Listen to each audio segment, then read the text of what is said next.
One of the things least often noted in your average car review is how well that vehicle performs when the weather turns ugly. Snow, ice, and wind are not often the focus when an automotive journalist gets behind the wheel of a car or a truck.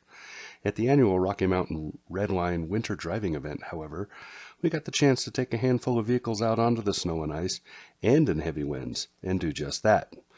This is the second year we've done so, doing it last year with some hot cars like the Acura NSX and a couple of Alfa Romeos.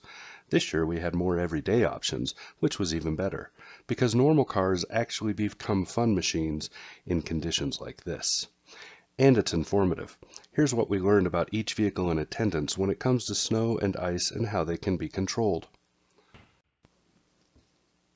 The 2019 Acura RDX A-Spec. The RDX is not new to me. I drove it off the off-road event put on by Redline last year where it was decidedly out of its element and surprisingly good anyway. On the snow and ice, the RDX was still somewhat out of its element, being made largely as a sports car with a crossover body. But it was lots of fun and a good performer. The 2019 RDX has a few options for winter driving control. With all safety systems on and the dial set to snow, the RDX's super handling all-wheel drive is very good at holding a straight line most of the time.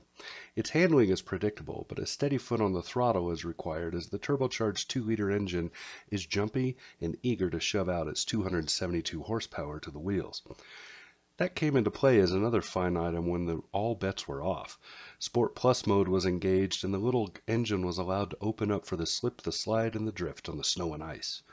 With everything let loose, the 2019 Acura RDX was a ton of fun to slide around in. The 2019 Buick Envision. The 2019 Envision is newly refreshed and updated, adding a few things we like, including the much more exciting 2-liter Turbo 4 under its hood with all-wheel drive. The Envision is a no-nonsense premium crossover, so there aren't any special driving modes to choose from or extras to be had. The everyday approach for the Envision at first glance made it appear boring as an option on the ice. The reality was it was far more compelling because it required a learning curve to make it anything but stable and content. Under normal driving conditions, the Envision would hold a pretty good line with predictable results in the snow. On the frozen lake, it was very skittish, as were most cars, but still controllable with a steady hand and right foot. When the fun was to be had, though, the Buick required more work to let loose. Oddly, the 2019 Envision is good at sliding around in the snow to do spins and skids, but does very well in those conditions when with traction control on. This seemed odd, but the added traction actually helped the midsize Buick kick out the rear harder than the throttle when the throttle was pressed into a turn. On the ice, traction control turned off had the same effect, adding more control thanks to the Buick's front-wheel bias for its all-wheel drive. It took some time, but the Buick Envision became a lot of fun once it was mastered. That mastery requirement was, to be honest, a big part of its appeal. The 2019 Dodge Challenger GT. As we learned last year, the big Challenger GT is perfectly at home on the snow and ice. The big muscle coupe makes thrilling engine noises, throws its weight around in a fun way, and became the car everyone wanted to drive because it was so easy to master as a snow machine. The Dodge Challenger GT normally has its torque split set to about 30-70 with a rear bias. It can move more or less around as needed, but defaults to that rear heavy split. Pushing the traction control button down for about 3 seconds, though, kills that and puts all the power at the rear wheels. In normal driving conditions, the Challenger is nicely composed on snow and ice. A steady hand and an understanding of the big car's dynamics are key. Keeping the turns wide and long, the throttle eased and not shoved, and the speeds reasonable. The 2019 Dodge Challenger GT will do very well in keeping itself controlled no matter how terrible the weather might be. Pushing that throttle hard and jerking the wheel produces the opposite effect, but a driver who can control the car's bulk will make it spin and turn beautifully in the snow and twirl like a ballerina on ice. Turning off everything for a rear wheel push as instructed will really make the Challenger come alive in the snow, allowing all of the joys of a rear-driven, bulky, and powerful muscle car to make the snow fly. Few things are as fun as a Challenger. The 2019 Honda Passport. The 2019 Passport is an all-new offering from Honda and is just entering showrooms right about now. The Passport is based on the Pilot, but is a bit smaller with 2 rows instead of 3, and sports improved handling as a result of the shorter wheelbase. This winter driving event was the first time we'd been in the Passport for any length of time. My impression is that it's very well done, especially when it comes to handling terrible driving conditions, or fun ones and terrible attempts at being unsafe. The 2019 Honda Passport's excellent all-wheel drive system is very good at handling slippery conditions, so much so that we assumed it would be boring. Like the Pilot we drove at the event last year, though, the Passport proved itself to be both get the family there safe, stable, and to heck with it, all bets are off fun. It's all a matter of choosing drive modes. Go with snow for stability and with anything else for semi-controlled fun. Where the Passport's differences really came into play, though, are with its slightly wider track and larger tires. These are bigger than what's found on the Pilot, both of which aid the sportiness of the Passport. By comparison, the 2019 Passport is about half an inch wider in track and has 20mm more tire on the ground. That may not sound like much, but with the Passport's smaller size overall, it does come into play noticeably. Whether the goal is to get there safely or to slip and slide with abandon, it's possible to do either with the Passport. The 2019 Jeep Wrangler Sahara. Of all the vehicles in attendance, none were as out of place, it seemed, as was the Wrangler. Who thinks of Jeep Wranglers as snow and ice playthings? Thus we immediately knew that the Wrangler would, in fact, be tons of fun in those conditions. Because anything not made to do what it's about to do is probably a lot of fun to do it in. That's man logic. The 2019 Jeep Wrangler Sahara has all-wheel drive, a new thing for the Wrangler line, and that all-wheel drive offering is where things get interesting. A turbocharged 2-liter engine powers this rig, with all-wheel drive being controlled by a shifter that looks suspiciously, exactly like the 4-wheel drive shifter in the other Wrangler models. The choices are different though. Up front is 2-wheel drive, which is expected, with power then all at the rear wheels. 2 all-wheel drive options are then found, 4-high auto and 4-high part-time. Using 4-high auto, the Wrangler becomes manageable in inclement driving. Historically, the Wrangler has never been very good at bad weather, given its high stance, short wheelbase, and light weight compared to a lower-to-the-ground crossover or a heavier SUV. This new generation is a bit better, we think, but still not ideal. With 4-high auto, though, the Wrangler is manageable on the snow and ice when, as expected, a judicious hand and easy throttle are in control.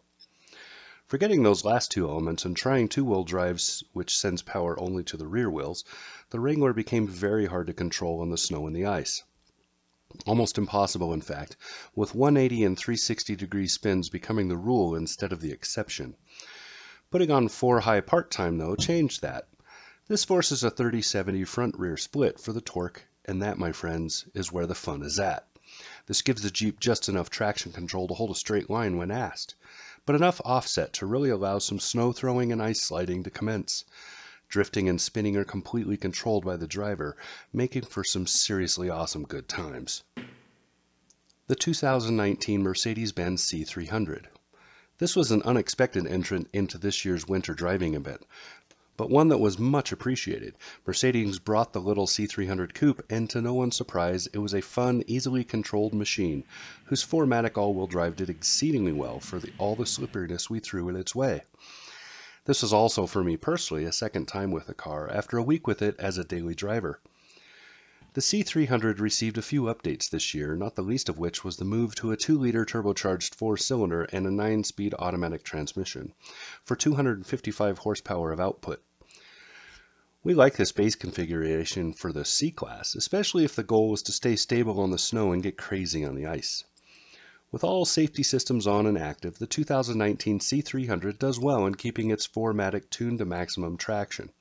Holding a straight line is just a matter of controlling throttle and steering. Turning long curves and carefully threading the bad conditions is easy. Turning everything off, putting sport mode on, and no traction control in play, the C300 handles really well as a fast-paced fly through the snow. Pushing it around as it slips and slides an easy drift control. Most drivers with any skill will find the C300 intuitive. On the ice, traction control is a must, but the C300 otherwise slides well and spins nicely when pushed. The 2020 Mercedes-Benz GLE 450. The big Merc SUV was unexpectedly great on the snow. It handles as well as can be expected from a utility of this size when the going gets slippery, but the 4MATIC systems did a good job of holding it steady if the driver was judicious with the controls. Turning off the safety expectation, though, and going into full ruckus mode really had the GLE slip sliding for fun. Drifting in a machine as big as a Mercedes-Benz GLE is not as easy as it might look, given its bulk and the stability those large tires impart. It became a matter of turning just right and keeping on the accelerator without traction control helping to get a grip.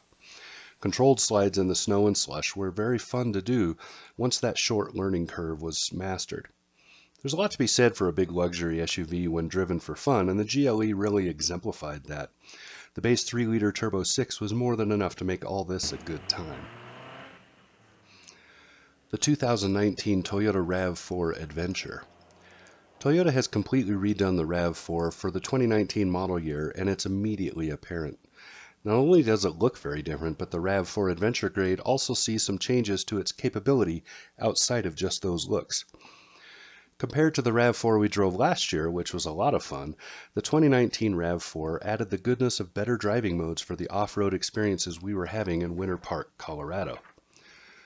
The 2019 RAV4 Adventure uses the same powertrain as its contemporary small SUV siblings, but adds a couple of driving modes to improve performance in specific situations. Most notably for us were snow, sand, and rock modes. In snow mode, the RAV4 does very well at keeping itself aligned where the driver points the wheels, more so than perhaps any other contender at our event this year. Improvements are thanks to a lot of things, including better coordination between torque vectoring to either side and the anti-lock braking or ABS. We also noted a little better gear response from the automatic with the new 8-speed transmission. Last year we had to force first gear to get most out of the RAV4 on the snow and ice. This year we left it in auto and didn't think twice as it aggressively kept that lowest gear most of the time without any prompting. On the snow and slush, the 2019 Toyota RAV4 Adventure becomes a lot of controllable slip-slide fun when in sand mode. This allows the torque vectoring to be looser, pushing about the same amount of power all the way around. This lets a good driver use the throttle to keep or break traction as needed in order to drift, fling snow, or spin as desired. Tons of fun there. On the ice, the rock and mud mode is the best choice, doing the opposite of sand by pushing power to the wheels with the most traction. This creates the kind of controllability required to make ice driving fun. Our greatest overall impression from this year's Rocky Mountain Redline winter driving event was the same as last year's. The control systems on today's vehicles are excellent at holding a good safety margin when the weather gets tough. When properly applied and when stupid behaviors are not present, all the vehicles we tested exhibited a lot of control in situations where that's really what matters. When those controls are not present, such as when jerky movements of the wheel or punchy throttle use is happening, some vehicles fared better than others in responding with safety, but all were better than expected.